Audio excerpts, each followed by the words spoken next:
Hi basketball fans, welcome back to the channel. The gym doesn't feel loud yet, it feels tight. That kind of tight where every bounce of the ball echoes a little longer, where fans stop cheering and start watching, where you can sense a game is waiting for someone to grab it by the throat. South Carolina isn't losing. They're not panicking. But the comfort is gone. The margin is thin. The fourth quarter is here, and then Joyce Edwards touches the ball. Not by accident. Not because a play broke down. Because in that moment, South Carolina chose her.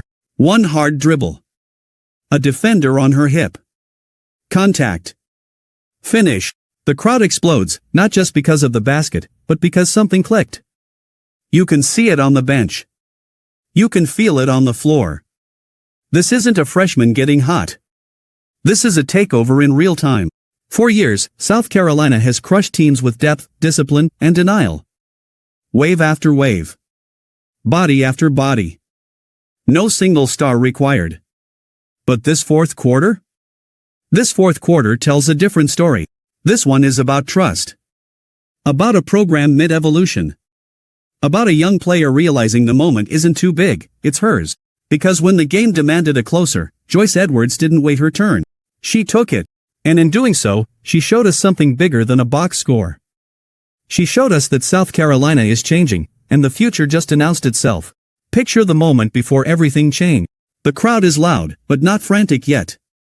South Carolina is still in control, at least on paper, but the margin is thinner than it should be. Possessions are tightening.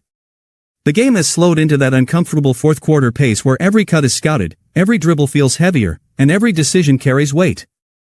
This is the phase of the game where experience usually wins. Where seniors step forward. Where systems matter more than talent. And then Joyce Edwards decides the system, not with a speech. Not with a stare down. Just with action. A hard cut. A strong catch. One dribble. Contact. Finish. Nothing flashy, yet. But something decisive. And from that moment on, the entire tone of the game shifts. Not just the scoreboard. Not just the momentum. The identity of South Carolina women's basketball in that moment subtly, but unmistakably, tilts toward the future. To understand why that fourth quarter matters so much, you have to understand what South Carolina has been, what it's becoming, and why Joyce Edwards' takeover wasn't an accident, it was a signal. For more than a decade, Staley has built one of the most dominant programs in college basketball history on a simple, ruthless idea: depth over dependency. No one player bigger than the system. No single scorer the offense collapses around. Instead, waves of defenders.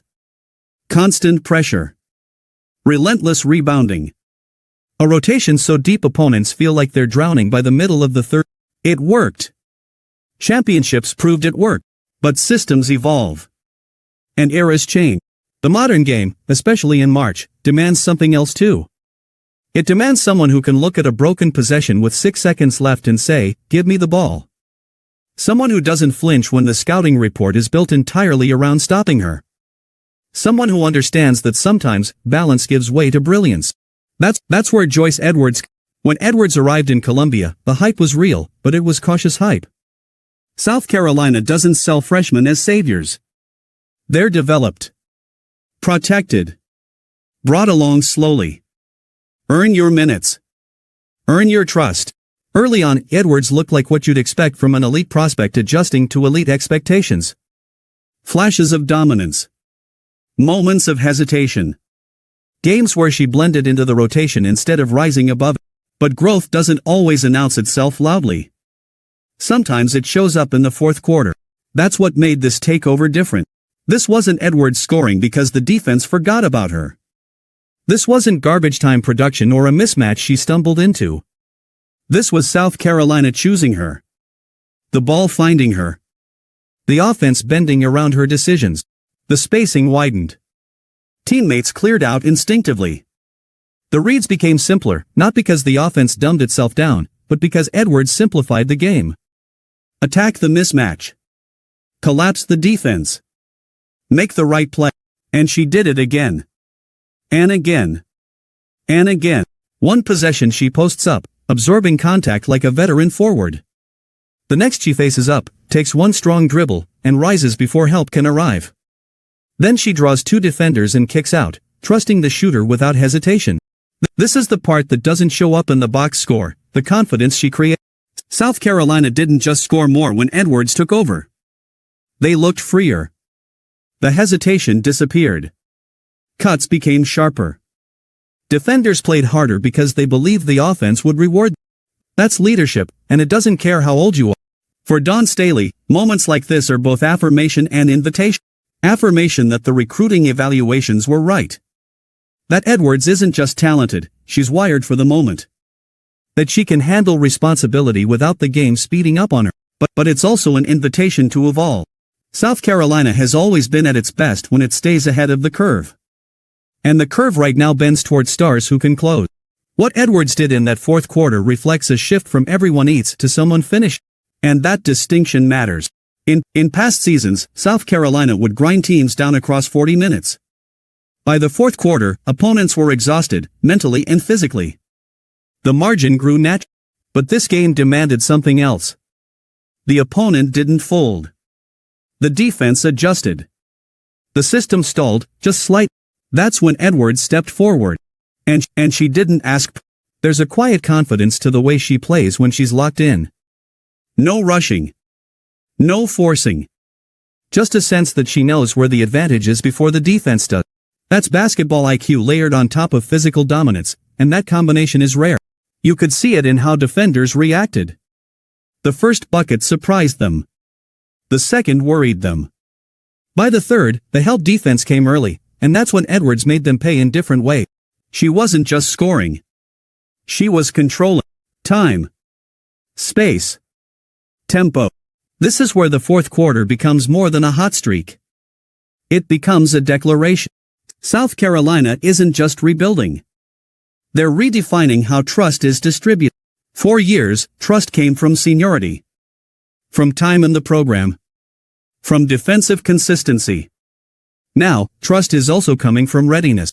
And Edwards proved she's ready. What's even more telling is what didn't. There was no visible tension on the bench. No reins pulled back. No sense that Edwards had gone rogue within the offense. Everything she did felt sanctioned, encouraged, even. That means the coaching staff saw it come. They've watched her in practice. Seen how she responds to pressure. Seen how teammates respond to her. And when the moment arrived, they let it happen. That's not coincidence. That's preparation meeting opportunity. And it's a preview. Because this fourth quarter isn't an isolated incident, it's a blueprint. As South Carolina moves deeper into the season and eventually into tournament play, the margin for error shrinks. Defensive schemes get sharper. Opponents prepare for everything you want to do. In those moments, having a Joyce Edwards matters. Someone who can break a possession open without breaking the offense. Someone who can score through contact, read help defense, and still get back on defense like nothing happened. Someone who doesn't need a play drawn up to be effective. And here's the scary part for the rest of the country, she's still learning. This wasn't a polished, final form performance. There were still moments where she could have taken a cleaner angle, passed a half second earlier, or finished stronger, which means the ceiling is even higher. South Carolina's dominance has always been collective. Joyce Edwards' takeover doesn't replace that, it enhances it. Now defenses have to pick their poison. Do you load up on Edwards and let the rest of the lineup feast? Do you play her straight up and risk watching her take over late? Do you double early and trust rotations against one of the deepest teams in the nation? There's no good answer. And that's how dynasties stay dynasties, by adding layers instead of repeating formulas. That fourth quarter was a moment of clarity. A realization that South Carolina doesn't have to wait for the future. The future is already demanding the ball. Joyce Edwards didn't just close a game. She closed the gap between promise and reality.